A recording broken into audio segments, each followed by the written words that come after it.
बहुत खुशी का दिन है जब चंद्रयान 3 के बाद एक नई उपलब्धि हमारे देश ने अर्जित की है। मैं देश के वैज्ञानिकों को बहुत बहुत बधाई देता हूँ। चंद्रयान 3 भी दक्षिण ध्रुव पर उतरने वाला पहला यान था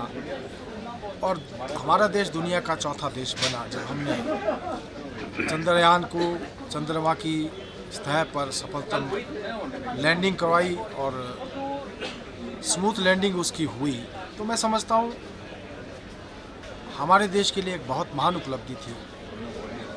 जिस प्रकार से आज आदित्य L1 की लॉन्चिंग की गई, जहाँ चंद्रमा की सतह के ऊपर क्या क्या चाहे खनिज पदार्थ हैं या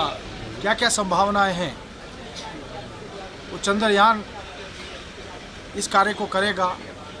वहीं सूर्ययान आदित्य L1 सूर्य की जो अनेक क्रियाएं हैं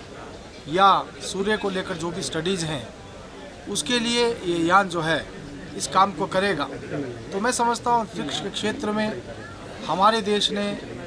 एक नई उपलब्धि अर्जित करके इस देश को आगे बढ़ाने का काम,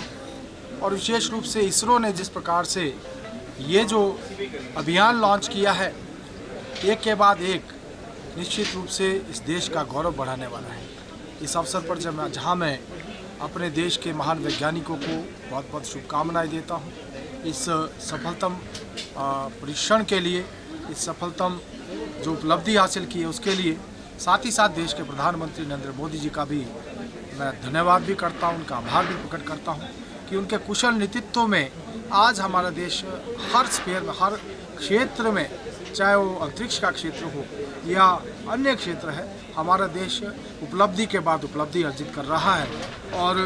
हमारा देश जिस प्रकार से आज आगे बढ़ रहा है वो दिन दूर नहीं है जब हम दुनिया में एक अलग पहचान के साथ, जहां दुनिया की एक विकसित राष्ट्र के रूप में ख्याति प्राप्त करेंगे, हम तीसरी दुनिया की सबसे बड़ी अर्थव्यवस्था बनेंगे और इस लक्ष्य को हम निश्चित रूप से प्राप्त करेंगे। सर, वन नेशन, जहाँ तक वन नेशन वन इलेक्शन की बात है, मैं समझता हूँ इस देश में जिस प्रकार से हर महीने में कोई ना कोई इलेक्शन होता है और 12 महीने इलेक्शन ही चले रहते हैं, मैं समझता हूँ बहुत बड़ा कदम है और बहुत अच्छा कदम है जब वन नेशन और वन इलेक्शन एक साथ सारे इलेक्शन हों,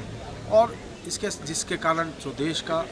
बहुत सी अर्थव्यवस्था का भी नुकसान होता है, साथ ही साथ समय का भी नुकसान होता है और देश को एक निश्चित दिशा में आगे ले जाने में भी जो है कहीं ना कहीं बाधा आती है, अड़चन आती है।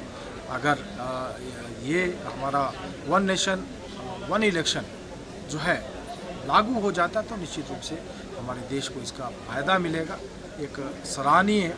कदम मैं समझता हूँ माननीय प्रधानमंत्री जी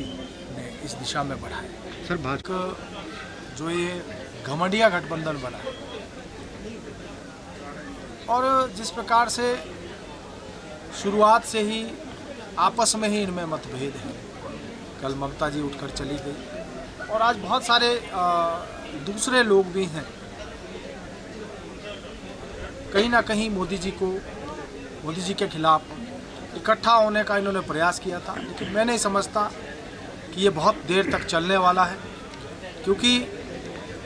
बहुत सारे ऐसे विषय हैं जिनको लेकर इनमें आपस में सहमति नहीं है। और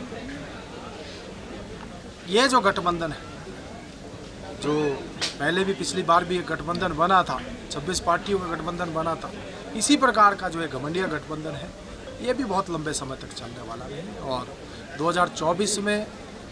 फिर से मोदी जी देश के प्रधानमंत्री बनेंगे और पिछली बार से ज़्यादा सीटें लेकर जो है एनडीए की सरकार देश में बनेगी।